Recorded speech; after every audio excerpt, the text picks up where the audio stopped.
कि मस्जिद के इमाम तो बहुत हैं, मदारिस के मुदर्रिस भी बहुत हैं, शोला बयान खतीब भी बहुत हैं,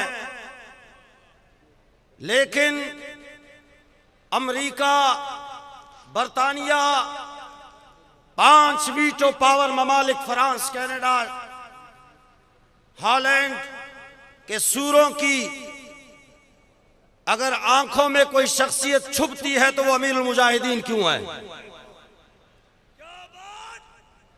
कि हमारे खिताबों से अमेरिका को कोई परेशानी नहीं है, हमारी नमाजों से कोई परेशानी नहीं है, हमारी मस्जिदों से, आस्थानों से, गद्दी नशीनों से उन्हें कोई परेशानी नहीं है। मस्जिदें अमेरिका में हैं, बरतानिया में हैं, फ्रांस में है, रशिया जैसा मुल्क कम्युनिस्ट जहां मुल्हिदीन रब के भी मुनकिर है, वहां भी मस्जिदें हैं।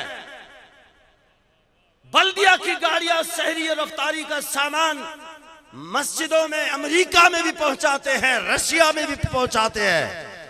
हज का कोटा अमेरिका में है, बरतानिया में है, रशिया में है, चाइना में है।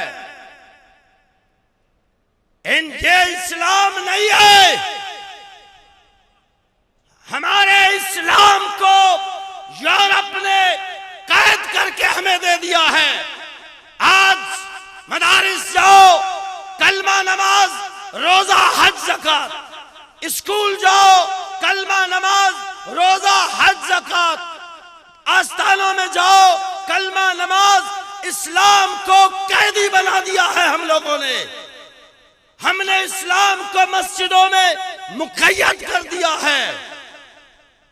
ये इस्लाम के जुज़ हैं, लेकिन मुकम्मल इस्लाम नहीं है। यूरोप को आपकी नमाजों से कोई खतरा नहीं। आज बाबा जी के खिलाफ अगर यूरोप खड़ी हुई है या यूरोप के जो साथी वो खड़े हैं, वो सिर्फ इस बेस पे खड़े हैं कि कई साल हमने मेहनत की।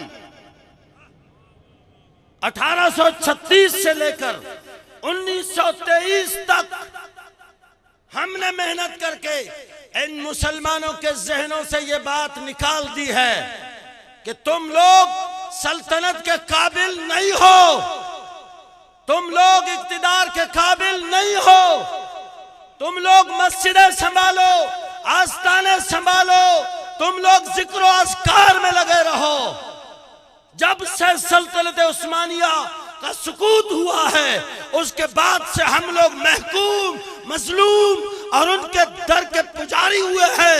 वो जो कहते हैं हम लोग कहते हैं यस बॉस। ये हकीकत है।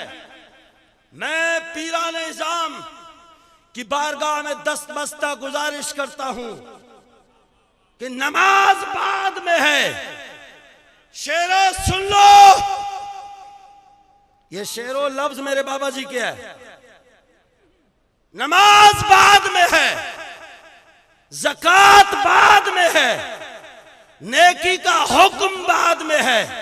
ये फलसफा हमें बाबा जी ने दिया है। बुराई से रोकना बाद में है, इक्तिदार पहले है, सल्तनत पहले है, हुकूमत पहले है।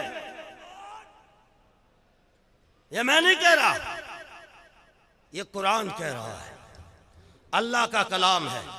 अल्लज़ीना इम्मक्कन्नाहुम फिल अर्द अक़ामुस सलाता आतवुज़ ज़काता अमरू बिल मारूफ व नहौ अनिल मुनकर। जब हम उन्हें इक्तिदार देते हैं तो वो नमाज कायम करवाते हैं। इक्तिदार पहले है। कोई माई का लाल साबित कर दे, आखिरी बात कर रहा हूं, कि फारूक आजम ने मस्जिद पहले बनाई हो, सल्तनत बाद में बनाई हो।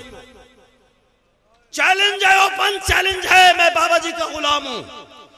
मैं 8 साल उनके साथ की बारगाह में, मैं उनका एक अदना सा हकीर सा शागिर्द हूं। कोई माई का लाल मुझे बता दे कि अमीरुल मोमिनीन उमर फारूक ने जितनी फतूहात की है 22 लाख मुरब्बा मील के हुक्मरान रहे हैं। पहले मस्जिद बनाई हो, पहले वुजू के तरीके सिखाए हो, पहले नमाज के मसाइल सिखाए हो, उसके बाद कहा हो कि आओ जी अब झंडा लगाते हैं। साबित नहीं कर सकोगे, तुम तारीख के वरक गर्दानी करते रहो, ये तारीख आपके सामने ये नाजीज दिखा सकेगा। पहले झंडा होता है, मस्जिद बाद में बनाई जाती है। 10 साल की हुकूमत थी फारूक आजम की, 1000 मस्जिदें मैं दिखा सकता हूं। वो मस्जिदें बनी है इक्तिदार के बाद। हमारे साथ जो खेल खेला गया, तस्बीह व तहलील में इन्हें लगाओ माजरत के साथ, तस्बीह से वो काम लो जो मेरे मुस्तफा ने लिए, खलवत से वो काम लो जो मुस्तफा ने लिए। खलवत नशीनी कोई बुरा काम नहीं है, लेकिन अंदर बैठकर वो काम लो जो मुस्तफा ने फरमाया है। अल्लामा इकबाल कहते हैं, मुस्तफा अंदर हिरा खलवत गुजीद। हिरा में महबूब दो आलम गए थे, लेकिन 3 काम फरमाए। कौन कौन से? कौम आईनो हुकूमत आफरीद, कौम की तामीर हुई, दस्तूर बनाया गया, हुकूमत बना दी महबूब ने। इसीलिए शेरो लब्बैक का साथ देना है, दीन को तख्त पे लाना है।